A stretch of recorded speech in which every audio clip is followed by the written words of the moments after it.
Alors, pourquoi vous n'avez pas libéré les 7 autres? Parce qu'ils criaient après vous. Pourquoi vous ne les avez pas libérés en même temps? Parce que Begré ne connaissait pas la situation. Pourquoi ils sont maintenus là-bas? Bien. Je reviens à votre nomination comme garde-corps principal de M. Toumba. Quand vous avez été nommé, quelle arme vous a été remise? Quelle arme vous a été remise? Je vous dis, moi je suis un militaire de nature, je n'aime pas m'habiller hajama, je m'habille simple, sans couteau, ni rien. Mais Toumba, depuis dans l'armée et dans le commando Rangers, ils ont été dotés hiérarchiquement. Depuis combien de bases, c'est les Américains qui les ont formés. Ils ont été dotés à une arme. Donc c'est cette arme-là qui était toujours avec moi quand on sort. Donc vous n'aviez pas d'arme lorsqu'on vous a nommé pour aller garder à titre principal M. Toumba. Vous n'avez pas d'arme, rien. Je suis un artilleur. Je vous ai dit hier, je suis un artilleur. Moi, je gère les armes lourdes. À l'artillerie, nous, ce n'est pas les armes légères qu'on travaille. Je suis un artilleur. Donc, je suis venu comme ça et carrément, comme je travaille avec lui, carrément, il m'a mis son arme à sa disposition. Quand on sort, je sais que j'utilise avec lui. Vous avez été nommé garde-corps de M. Toumba. À quel moment? Est-ce qu'après le premier trimestre, après la prise du pouvoir, ou à quel moment précis? Dès qu'on a pris le pouvoir, dans la semaine, directement, Marcel et Toumba, ils m'ont vu, parce qu'à ce moment d'abord, c'est les tenues que je gérais. Maintenant, quand ils m'ont vu, ils disent, ah, parce que j'ai posé la question, j'ai dit, je veux partir à l'Hérault. Mais, compte tenu vraiment l'importance de cesser Raphaël là-bas, ils ont dit, non, allons-y, on va voir le président. Ils m'ont pris à 2. On est rentré sur le président. On était à 4. Le président même dormait. Ils l'ont tapé, il s'est levé. Bien. Ce que je voudrais, c'est le temps. Vous avez expliqué tout cela hier. C'est le temps. Donc, aussitôt la première semaine de la prise du pouvoir, vous avez été nommé auprès de M. Toumba, n'est-ce pas? Affirmatif. Bien. Alors, M. Toumba détenait quelle arme? Je vous dis qu'il avait son arme depuis sa dotation. C'était quelle arme? Piamaka. Il était aussi doté du Colt 45. Lui-même, il l'a dit. Une arme qu'on lui a remise. Oui, ça c'est arme individuelle. Évidemment, tu peux mettre sous ton pantalon. Mais c'est l'autorité qui lui a donné ça. C'est l'autorité qui lui a remis cette arme. Ou bien c'est lui-même qui s'en est procuré. Non, je n'en sais rien. Bien. Puisque vous n'en savez rien à ce niveau, je vous pose la question. Vos instruments de travail, fussent-ils des armes? Comment vous les procurez? Est-ce que vous venez dans le magasin prendre la clé quand vous êtes artilleur? Ou bien c'est l'autorité qui vous remet ces armes-là? Est-ce qu'un artilleur peut se déplacer avec une arme lourde pour dire que c'est sa dotation?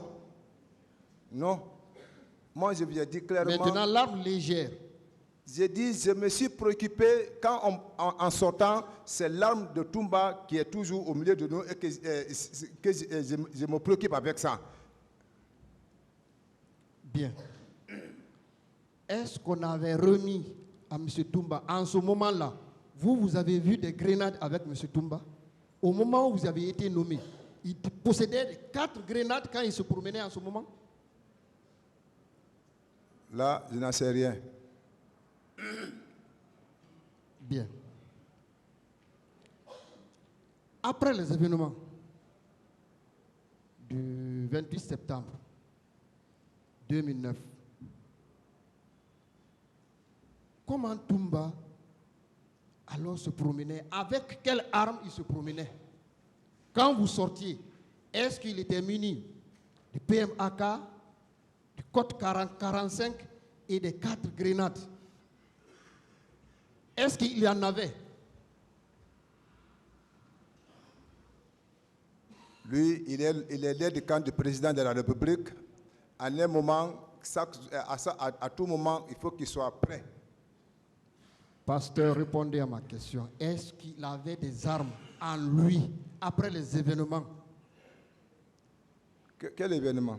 Après les événements du 28 septembre 2009, quand il s'habillait, est-ce qu'il portait des armes? Il portait des grenades en lui? Non. Quand nous sortions avec lui, c'est avec son arme, lui avec son code qu'on appelle code 44, 43. Bah. Pasteur, il ne me semble pas que vous ayez accompli votre mission auprès de Toumba. Parce que lui-même, il a déclaré ici qu'il possédait 4 grenades. Des questions. Oui, j'en viens à la question. J'en viens à la question. Et c'est vous qui déteniez les clés, la chambre. Il n'entrait pas si vous n'avez pas ouvert. Si vous vous dites que vous ne savez pas s'il possédait des grenades, est-ce que vous êtes en train de nous dire la vérité? Là, je n'en sais rien. Je dis ce que je détenais dans sa main comme sa dotation, c'est le PMAK. Bien. Le jour de la libération des deux, vous aviez quelle arme à main?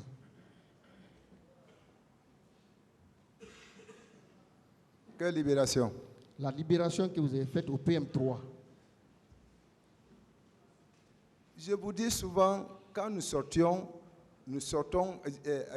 on sort avec la dotation de Toumba, donc qui existe, on sort avec ça. Bien. Je voudrais savoir, est-ce que l'entourage de capitaine Moussa Dadis Camara avait peur de Toumba, de votre groupe? Est-ce que M. Toumba avait une influence sur l'entourage de Toumba et du capitaine Moussa Dadis Camara? Toumba, naturellement, il est influent. Et que personne n'ose de lui. S'il est auprès du président, le président est influent. Et s'il est aussi ailleurs, par exemple, au haut commandement, il a prouvé qu'il était influent. Il est allé également au PM3, il était influent, n'est-ce pas? Je dis, Dieu a un don à donner à tout un chacun. L'influence là, c'est Dieu qui donne à toute personne, à celui donc qui aime. On n'accepte pas l'influence. C'est un don. Alors, si M. Toumba se présente au stade du 28 septembre avec des hommes, avec son influence, ne va-t-il pas commettre des exactions, tuer des gens, massacrer un peu partout? Est-ce qu'il ne va pas le faire avec son influence, avec ses armes, ces hommes dont tout le monde craignait?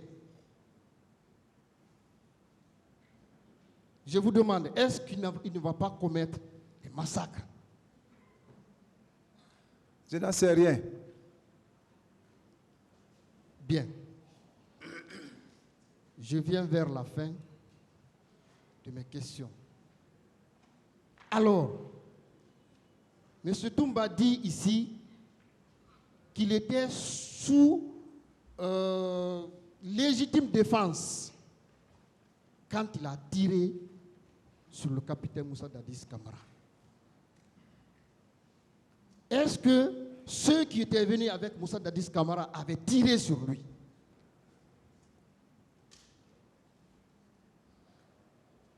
Ils sont venus armés et avec des armes lourdes, semi-lourdes. Donc, il y a eu des essences de tir. Ils ont tiré sur lui. Vous avez vu Ils ça? ont tiré. Bien. Alors pourquoi lui n'a pas été atteint? Ah, il lui a donné un verset coranique ici, non? Ah, donc lorsqu'on utilise ce verset coranique, on est anti-balle. C'est ça? Même vous, vous ne voulez pas mourir.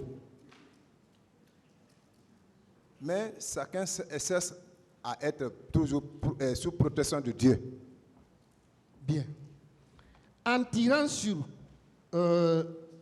capitaine Moussa Dadis Camara, qu'est-ce que le capitaine faisait sur lui? Est-ce qu'il avait brandi une arme sur lui? Ou bien qu'est-ce qu'il faisait pour que lui reçoive une balle sur la tête? Non, ça, je vous ai expliqué ça ici hier. Bien. Alors, est-ce que Makambo avait réussi à prendre l'arme qu'il partait prendre dans la pick-up? Est-ce qu'il avait réussi à prendre cette arme-là pour venir vers lui, vers M. Toumba? Est-ce qu'il avait réussi à prendre l'arme? Si tu vois, ton ennemi va prendre quelque chose qui vient pour contre toi, pour t'éliminer ta vie. À votre tour, y aller s'asseoir, il va vous tuer. Moi, je ne réponds pas, c'est vous. C'est à vous. Vous de ne répondre. posez pas de questions. Répondez à sa question. Répondez. Ah, il a dit, il a vu Makambo aller vers qu'on appelle la pick-up. Et moi-même, j'ai vu Makambo aller vers sa pick-up. Je pensais que aussi, il part, le moment qu'on a pris le président pour le faire sortir, lui, il part aussi pour qu'il reste avec nous. Mais il partait derrière une autre arme pour venir contre Toumba.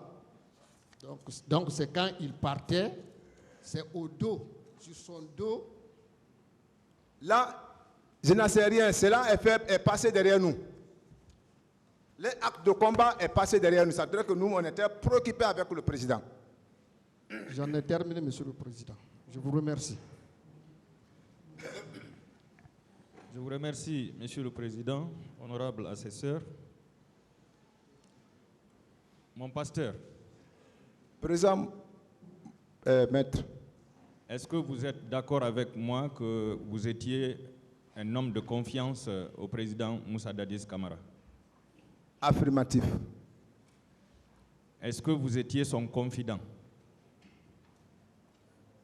Confident. C'est-à-dire, il vous confiait ses secrets, parfois. Ah, non. Est-ce qu'il vous arrivait des fois d'avoir des entretiens avec le président Moussa Dadis en l'absence du commandant Abouakar Sidiki Diakité? Non.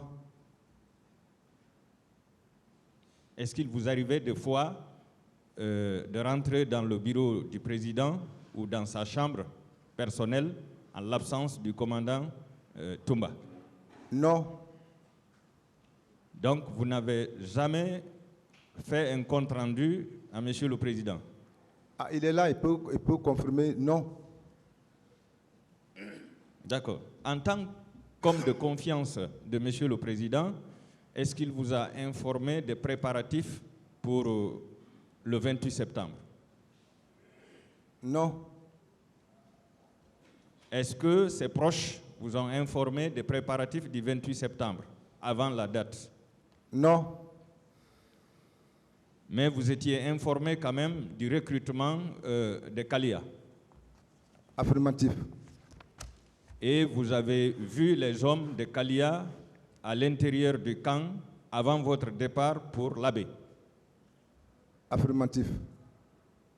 Et ces gens-là étaient installés et pris en charge par Monsieur le Président. Là, je ne connais pas. Qui gérait la présidence? Qui gérait la présidence à l'époque? Qui gérait la présidence? Oui. Ah, c'est le président de la République. Voilà. Donc c'est lui qui gérait tous les hommes qui étaient là-bas, non? Affirmatif. Merci.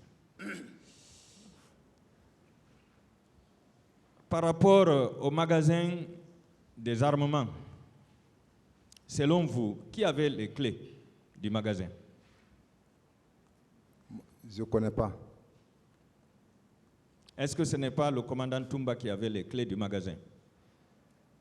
Non, l'armée est structurée. Ce n'est pas lui. Oui, qui devait avoir les clés? Normalement, en respectant les structures, qui devrait avoir les clés du magasin des armements? Dans l'armée, il y a les magasiniers d'armement. C'était qui à l'époque? Je ne connais même pas.